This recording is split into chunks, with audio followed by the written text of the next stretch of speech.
Big ideas start with a spark. At Tassi's, we use that spark to ignite the fire in ourselves and our kids. So with the trust we build and the knowledge we share, we can grow together and stand tall, creating opportunities to advance in business while setting an example for the next generation. Whether you are starting fresh in Portugal or expanding globally, we're here to support each other. This is more than a network. We are a community that sets the examples for the leaders of tomorrow.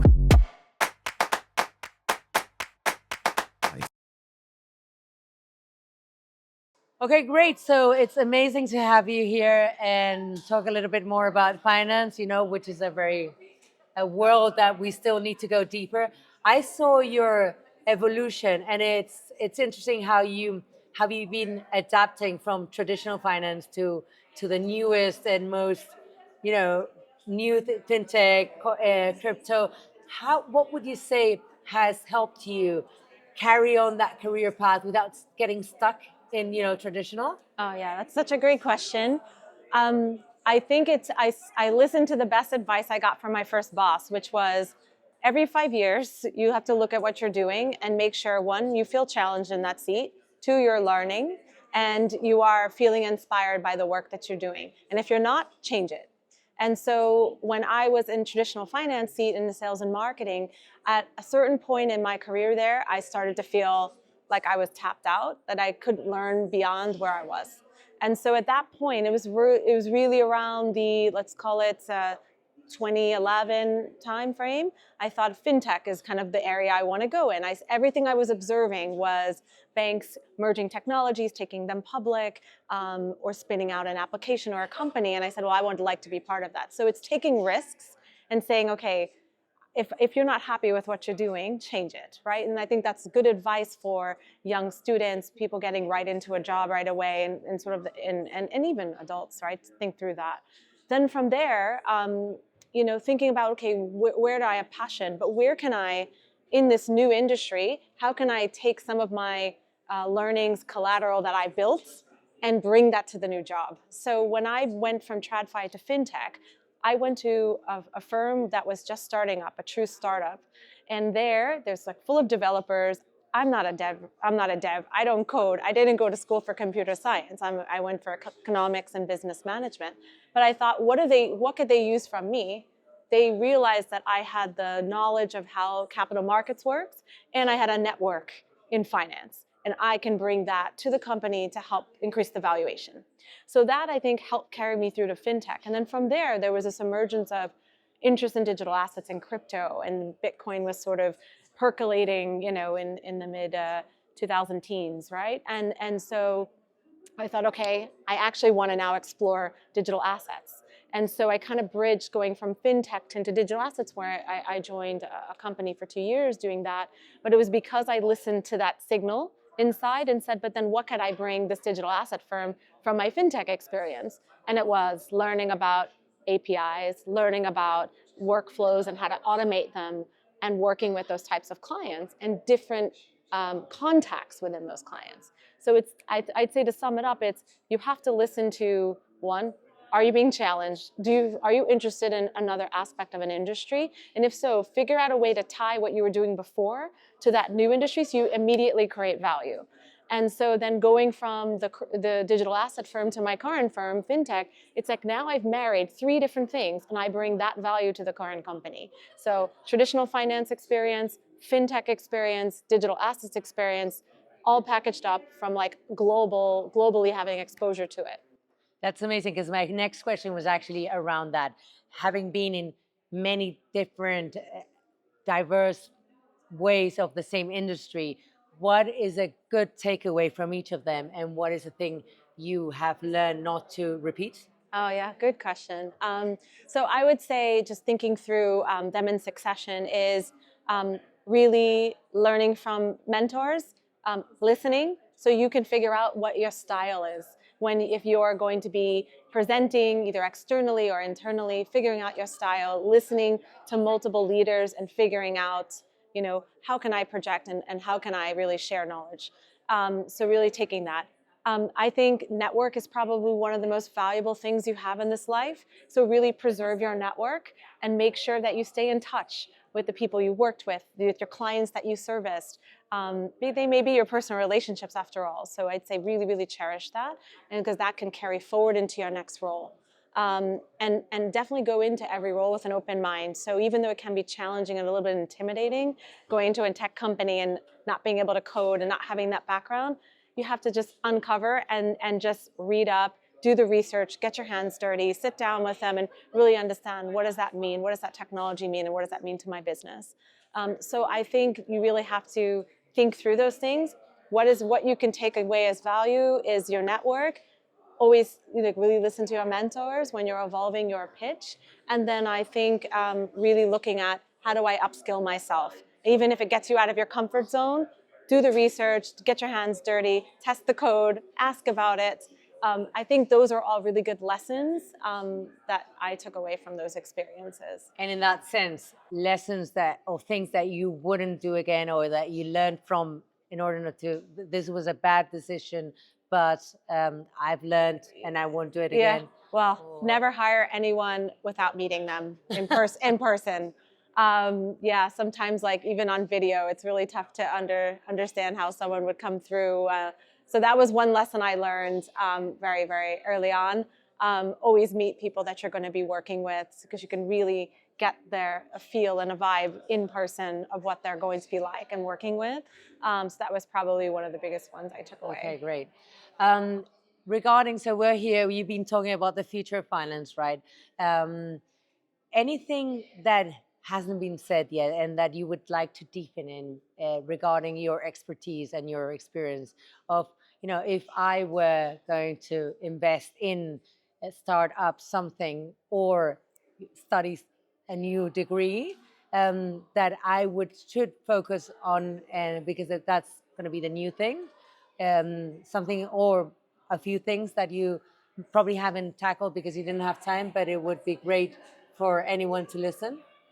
In terms of what people should study and look at, in terms it can be either from an investment perspective, from starting up something, or from studying. Anything you see, this is going to be really important in the next few years, and not everyone that is not within the industry and with your expertise has. Yeah, of course. I think just carrying through the themes of the finance panel today, how do we increase liquidity and access for everyone's financial means? And I think just being familiar with what that means to you. And I understand that not everyone will have the same risk tolerance, or might feel uncomfortable because it's not native to them. But read about it.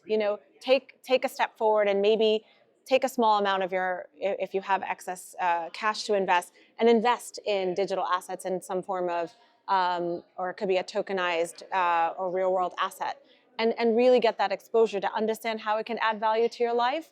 But if you're not comfortable doing it directly, there are many firms that actually now do that for a living, right? So there are alternative funds that you can invest in. There are things available in the stock market via an ETF, which is a very familiar form of investments, exchange traded fund. So firms like BlackRock and Fidelity and Franklin Templeton are pretty well known establishments that have all now giving the public exposure to ETFs, and you have the ability to buy that and get exposure to digital assets in that way. So I do truly believe it's going to continue to become part of our future. I know it was questioned for a while, but it's absolutely infiltrated the most conservative places like custodian banks, all the way to investment banks, and the way that we do transactions. But even more importantly, if you think about the concept of know your client, this concept of KYC and AML, that happens with everything we do. You open up a new account, you open up a Revolut account, you open up any account that you want, they have to know who you are. So you're either sending in some form of your digital photograph they're doing a background check on you. More and more of that is going to be on blockchain.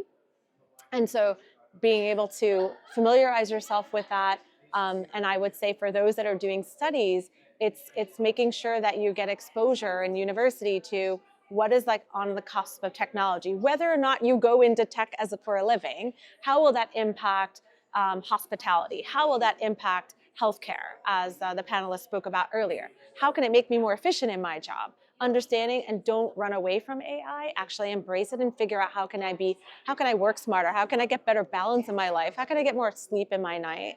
And I think just really not running away from it if it's not familiar to you, I think is probably one of the best pieces of advice I can give. And just learning maybe 30 minutes every day.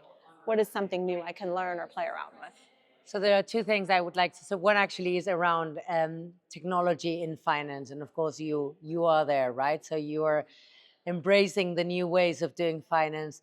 What are the technologies that you see apart from blockchain that you already mentioned, and AI in a broad way? But where do you see it applied more often and in a better way? And where do you think there's still space to work on in order to make access to capital better and access to investments? Yeah, so I think what the industry's done very well is they're working on better ways to settle transactions, so settle the obligations behind a financial transaction. And if you put more of that on blockchain and different blockchains, you're able to reduce the time, reduce the friction, increase the access. So I think we're going to continue to see investment in that. There will be other layer one blockchains that will continue to percolate, but I also think we'll see some consolidation there.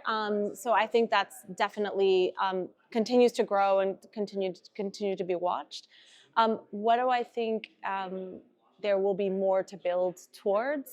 I think as we were talking about collateral mobility is something that I think we are talking a lot about now, but there's not a lot of it happening on the blockchain at the moment. So again, it's that pledged asset that covers the financial obligation. And so if you think about there is collateral that moves around financial transactions, but a lot of it isn't happening on blockchain today. And so I think we'll continue to see more examples of that happening, like the fixed term fund that I'm familiar with, that will be looking to do things like, if you can put that collateral on chain, what could you do with it as an institutional investor? Potentially, you could take that high quality collateral and pledge it against a derivatives transaction or initial margin that you owe that provider. And so that could be very, very agile on a blockchain, where now there are more steps that go into that process. So that would be one area I think we're going to see a little bit more traction in. Interesting. And it's really refreshing not to listen around AI and actually talking about blockchain, which is also technology that is really important, but it seems that it's been shouted over by AI. Another question I have, and because we're both women here, what is your take on women and finance, women and investment? How do you see it evolving, if it is? And where do you think, what are the steps, for all these women that have always been good savers, but not as good investors? And what would be the tips you would give them, apart from what you were saying before, learning and everything? But first, what is your view from your perspective in the companies that you've been, and how do you think it's evolving, and where do you think it should be? So I still think very underrepresented as a group in finance in general. There's still much less women operating in finance, in senior finance roles around the world. If you look at many websites, you tend to see in a C level, maybe there's one or two women, and in finance in general, less and less. And especially as they get towards, maybe a woman will decide that she would like to get married or start a family, and then opportunities seem to diverge. And I think that is a really important point to think through. And I think more and more firms are becoming supportive and figuring out ways to support women. But I'd say the best thing that I would recommend is continue to always educate yourself. Attend, there's lots of women networks that I know lots of companies have and organize. Think about, as if you're more mature in your career, how can you get on more boards? How can you create influence on a board as a woman from your experience? Because that will open up your network to others around the world or in the company and provide more perspective. And that will become very valuable in your next role, or even in your next role at your current company.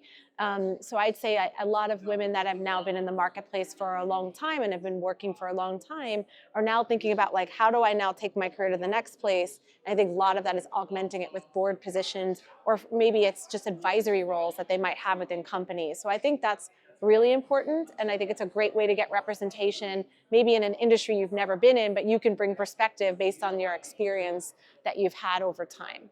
So I would never discourage any woman from going to finance. It's actually the best thing that happened to me. I remember my father gave me a Wall Street Journal when I was 13 and said, you need to start reading this. It's going to be important. And I got hooked from there. And I'm glad that I kept with it, because I've now learned more than I could have dreamed of. I have an incredible global network. And I can now pass down, learnings to my children and my family and my friends that I'm really, really proud of. How many years have you been in your current company? Oh, not even a year. So Treasury Spring, I joined a year ago. Prior to that, I actually started my own advisory firm when I moved to Portugal in 2023. So I was advising fintech and Web3 and blockchain tech companies with their go-to-market strategies globally. And what I actually learned that worked, because I took a risk and did that, right? I left London. I was working at a hyper-growth publicly traded company, and I just wanted a different type of balance when I came here. Spend more time with my kids, but also make my own schedule. And what was really nice about this, going out on my own and starting advisory role, was I was able to really decipher that actually my global experience mattered to these companies. So I would be approached by a UK firm who wanted to open up a business in the US, but they didn't have the network, or the inverse. And so this is where you can add value. And then prior to that, I spent 6.5 years at a fintech, and I was with them in New York and in London. So that was really an interesting place. And then prior to that, about 15 years in traditional financial banks. So that's sort of the journey. Nice. So in 4 years, we'll see whether you have this new thought around what am I doing? Am I challenged? Yes. But there's still yes. 4 years to go, right? Still 4 years at least. And I'm so excited in this current seat. We are doing so many incredible things. And I've been on lots of planes because there's lots to do in different parts of the world. But because as we talked about, the financial transition and digital transformation in finance and all industries is just moving at a pace that is so fast that you have to stay, focused and intentional about what you want to do. And I think we definitely have a niche, and now we know what we need to do with that niche and how we globalize it. And tokenization is part of that pathway, but some of it's going to be other counterparties we might want to work with. How do we expand our client base globally? Are there different countries we want to market to? So there's lots to do. And so that will definitely keep me busy and excited about the future. And then my last question, and I promise, I saw that you're also advising to Nova, right? Yes, I am. So can you tell a little bit about what you're doing there and how you went there? Yes, of course. So when I first moved to Lisbon, I was introduced to a wonderful gentleman, Marco Espinito, who runs their fundraising, and I was informed by actually one of my former clients that they were going to be sponsoring a Web3 cohort. So advisory to companies that are starting in Web3 and needed advice. How do I build a pitch deck? How do I raise capital? Is my technology, do I have a product market fit? And they just needed professionals to help them with that. So I became part of that advisory group, which was really, really wonderful. And so I did that for a year. And then now, Nova announced some very exciting news about a year ago that they are partnering with Harvard on their D-Cubed initiative, which is digital data and design. So how they're conducting research around how AI, blockchain is impacting different industries around the world. So Nova is their European partner. And so there's a blockchain institute and RegTech initiative. And I am joining the advisory group there to help think about global trends, how it's going to impact different industries. And so I'm really excited to be part of that group.